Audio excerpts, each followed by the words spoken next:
If you're someone who struggles with constantly tight hip flexors, or notice that when you stand at a countertop, the front of your hips are kind of magnetically drawn toward it to relax, you're going to want to come join me as we find ways to achieve strength to provide release and increased mobility. The relationship between weak and overly lengthened abs, tight hip flexors, back, and calf muscles can be a bit of a chicken and egg situation as they feed into each other. When our abs are overly lengthened or aren't showing up to help stabilize our spine, such as during pregnancy, the body can adapt by using more of the psoas and paraspinals to act as spinal stabilizers. This can make them stiff and cranky. Alternately, our body can be biased into a position that can extend the spine and tip the pelvis forward, resulting in overly lengthened abs, shortened hip flexors, and paraspinals. This can occur due to a few things. 1, the weight of a pregnant belly can pull us forward over our feet. 2, we can have posterior compression in the back or in the pelvis that pushes us forward over our feet. 3, we can pull ourselves forward from the front as a way of moving over our feet instead of being able to push ourselves forward from the posterior chain. 4, we can hang forward on ligaments and tendons to passively support ourselves. You might notice this if you tend to find the front of your hips resting on countertops.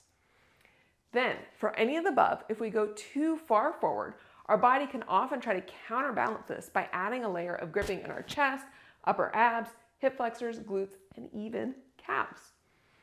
Now, there are a few ways that we can go about addressing this, but today, let's explore how you can work on finding more lower abs to help pull yourself back and relieve tension. Today, we're going to use a seated roll back with a lot of focus on pelvis and spinal articulation to help counterbalance our body's tendency to be pushed forward from the back. Now, the trick with this is really making sure you go slowly and are getting the motion from the desired area rather than just having the focus of getting back. We're also making sure that we're monitoring pressure down into the pelvic floor and looking for our abs to be flattened as best they can. This is more of a rectus dominant exercise because of working in the sagittal plane, but it's still important to make sure that we're working balance in our abs as best we can even in this position. So it might mean that you don't go as far back into the movement, but instead go back as best you can, that you can still maintain good breathing and bracing mechanics and flattened abs. That being said, we're also going to include a yoga block between our knees to help with finding more support from our TAs. Let's go ahead and get started. So we're going to be in a seated position here, and we're going to have that yoga block between your knees, squeezing it in. Now, we're going to start forwards here. This can even be a great place to just relax and breathe. We're positioned into a rounded place where our back is lengthened and our front side is more compressed. We can then just hold here and inhale, thinking about inhaling into your back and sides and hips, and then exhaling, keeping that back space open. This is going to help prep the exercise for being able to pull and shorten our abs from the front while letting the back to let go. Can also be great feedback for what part of your body has a little bit of a harder time rounding in the backside and how we need to then focus on that area rounding as we go to lower into the position. So we're going to squeeze the yoga block, and then I'm going to slowly roll back. Too often people jump back and just think about bringing their torso back rather than feeling the tuck and articulation in their pelvis. So I'm thinking about, I'm going to go back, but it's because my pelvis is rotating and tucking under, and I'm kind of sinking towards the ground, getting some flexion in my lower lumbar spine.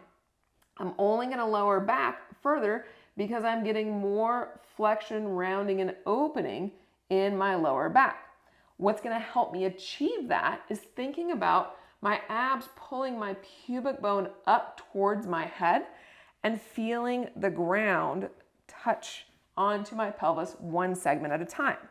I'm going to go as far as feels comfortable, and then when things get a little sticky, I'm going to inhale into my back and sides and hips.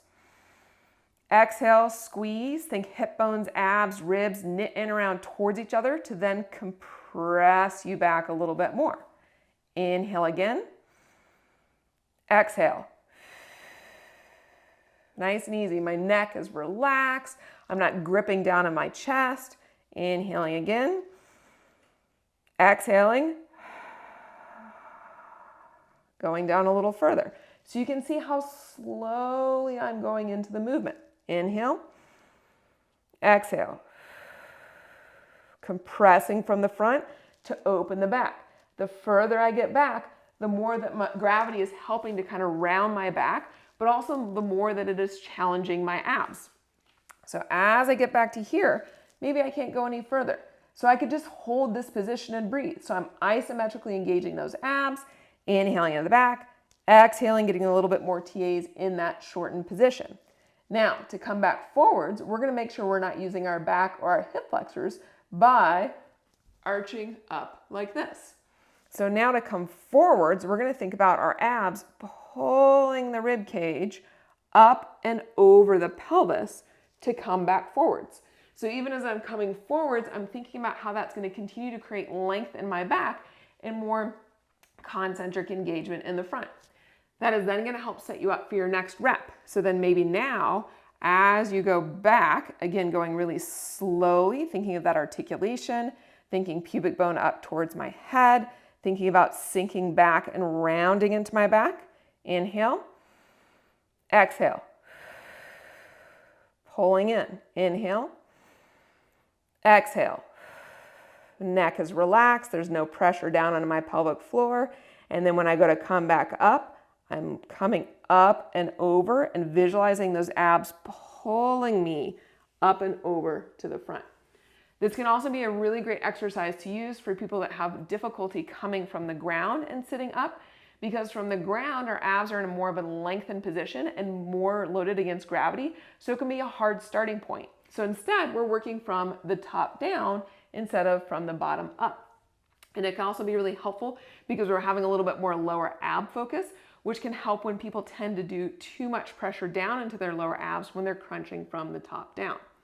In the end, we're looking for maybe as we do more reps, we're able to get down a little bit further, the back feels more open, and our abs feel more connected in the end.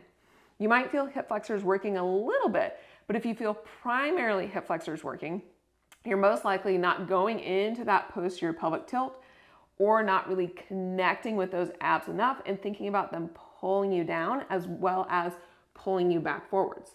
Sometimes rolling them out beforehand can help, finding more proximal hamstrings beforehand can help, or maybe even having your heels dig into something to use hamstrings to kind of tuck you under, bring a little bit more stability to your pelvis from your hamstrings rather than your hip flexors, can then help you roll down a little bit more. But hopefully afterwards, you can find that you just have a greater ease of standing, more connection to your abs, and a better stack of your rib cage over your hips to then help subsequent exercises such as deadlifts, squats, or rows or push-ups, any other kind of compound body movement. Did you find this video useful? Make sure to like, leave a comment, or subscribe to our channel. Were things not feeling quite right? Explore other ways to get yourself back over your feet with some of our other helpful videos. Are you a movement professional who wants to learn about the hows, whys, and whats of the human body? Make sure to check out the description below for more information on our continuing education options. Thank you for watching, and I'll see you in the next video.